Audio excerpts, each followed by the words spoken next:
Sibelius provides you with many different methods of note input, and we're going to look at each one individually and give each one its own special video. So the first one we're going to look at is the most obvious method, I suppose, and that's just using the mouse on its own. I'm hardly going to touch the keyboard at all. I'm going to do everything on the screen using the mouse. And for some people, this is the way they find the most comfortable to work, and that's fine. There's no right and wrong, remember, with Sibelius. It's just whatever you find best for you. So, to use the note input method using the mouse, you have to have the keypad on screen. If that isn't showing, if you go to the View tab, onto the panels, and you'll see keypad is the first one there. You can turn it on and off from there, so you want to make sure that's turned on. It should be turned on by default anyway. One thing to try and keep in mind with Sibelius when you're using almost any method of note input is that you pick the note value first and then tell Sibelius what note it is you want it to be.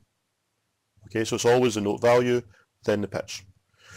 So, let's get started. I want to play a crotchet, so I would pick a crotchet from the keypad here. There it's there. And when I put my mouse over the stave, you can see I get what's called a ghost note, and that's going to tell me where the note's going to appear. If I move, before I click anything, if I move my mouse to the right, you can see it snaps to 4 different positions. These are the 4 different beats in the bar. In the preferences, you can adjust these snap positions, and we'll have a look at that in a separate video, but just for the moment, we're going to leave it set to 4. And so when you're happy with the note you're going to have, you click on the mouse. The note appears, it's highlighted blue, it plays it back to you, and you get this blue line after the note. All of that happens as soon as you click the mouse. If you're only ever going to use the mouse method of note input, this blue line is irrelevant. So we'll explain what that is in a separate video. So I want to put another note in. I don't have to, if I'm going to stay as a crotchet, I don't have to then reselect the crotchet. It's still selected there. So I can just carry on and put the next notes in as and when I want to. When I want to change the value, remember you change the value first and then put the pitch in. One of the benefits of using this method is that you can put notes of any value in without having to worry about quantization or any other problems that sometimes can occur by using some different methods. Now, for the next bar, I'm just going to put in one of those, and then I'm going to finish it off over here, like so. Now, if I decide I want to drag the page now, I want to look further down the page and I just do that, I've got myself a problem because I'm still in note input mode, if you like, and I've just inputted the note in there, which is obviously a very high note, so you don't want to do that. So I'm going to Control Z to undo it first of all, and again, and then remember, once you've finished doing anything in Sibelius, you use the escape key to stop doing it. Now, I'm going to have to hit the escape key twice. Once, the first time I hit it, watch what happens. My blue line disappears and my ghost note disappears, and that's me going out of note input mode, but that note is still highlighted, which means I'm still in note edit mode. I could change that note simply by clicking and dragging it. Or, if I want to use an accidental on there, I can do that as well, or an accent, staccato, or a legato, or all 3. These toggle on and off. It's not a case of either or, you can have any or all 3 of these on there. So I'd have to escape again to come out of that altogether. Remember I said that the order in which you do things with Sibelius is you tell it the note value and then the note name. In actual fact, the note name is the last thing you tell it. Let me demonstrate what I mean. If I, for example, want to put a C here, oops, now I've made a mistake, okay, I wanted it to be a C, I've got 2 choices now. I could either use the up and down arrows to move up and down, or I could escape and drag it. And then just carry on from there. So the next note, either way, it's entirely up to self. The next note, however, I want to be a D sharp and I want it to be a minim. So I tell it it's a minim, and then that it's a sharp, and then that it's a D. So remember, the note name is the last thing you tell it. So the next note, for example, is going to be a crotchet. It's going to be a B flat, so it's going to be a flat, and it's going to have an accent on it, and then that it's a B. So the last thing you tell Sibelius is the name of the note. It's worth keeping that in mind when you're using Sibelius.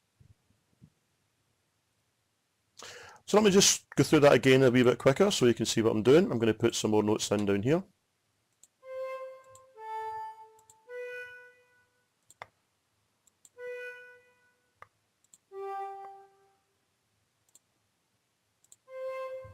I'm going to escape, escape. Did you notice that I didn't have to worry about the beamings of the notes? I didn't have to worry about what direction the stems point, because that was all taken care of automatically by Sibelius. You can just concentrate on just putting the notes in. One aspect of Sibelius that it's worth keeping a wee eye on when you're inputting notes, particularly if you're working with an instrument that you're not altogether sure of. If, for example, I take this note here, I'm going to zoom in really closely so you can see what I'm doing here.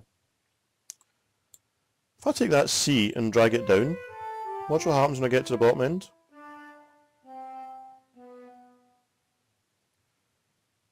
It goes a different colour and it stops playing the note back.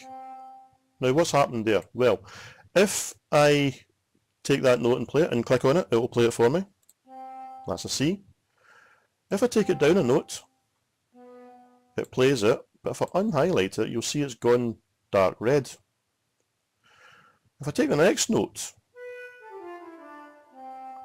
there's a B, take it down another note, it doesn't play it, and when I unhighlight it, you can see it's a different shade of red. It's bright red. Let me just again zoom in so you can see what I'm doing.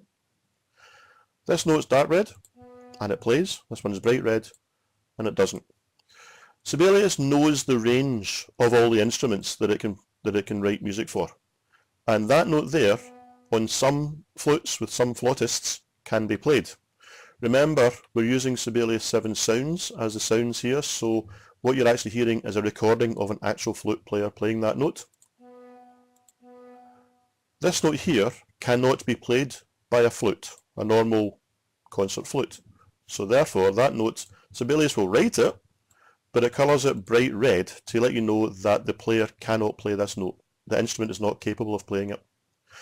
So when you get towards the edges of an instrument's range, they call that the professional range, and the notes go dark red.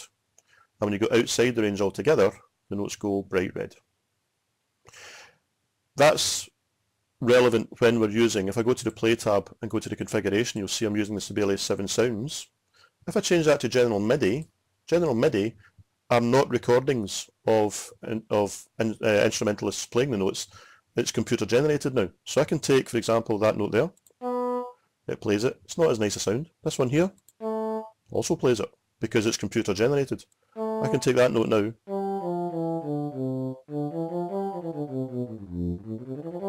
And I can put it in any pitch and it'll play it. I will still colour it bright red because if you're going to print this off and give it to a flute player, he still can't play it, but Sibelius can play it. So it's worth keeping that in mind if you're writing, as I said, particularly for an instrument that you're not altogether comfortable with yourself, and you're not maybe sure of the range. Sibelius will have that covered for you. So that's how you can go about putting notes into Sibelius using simply the mouse.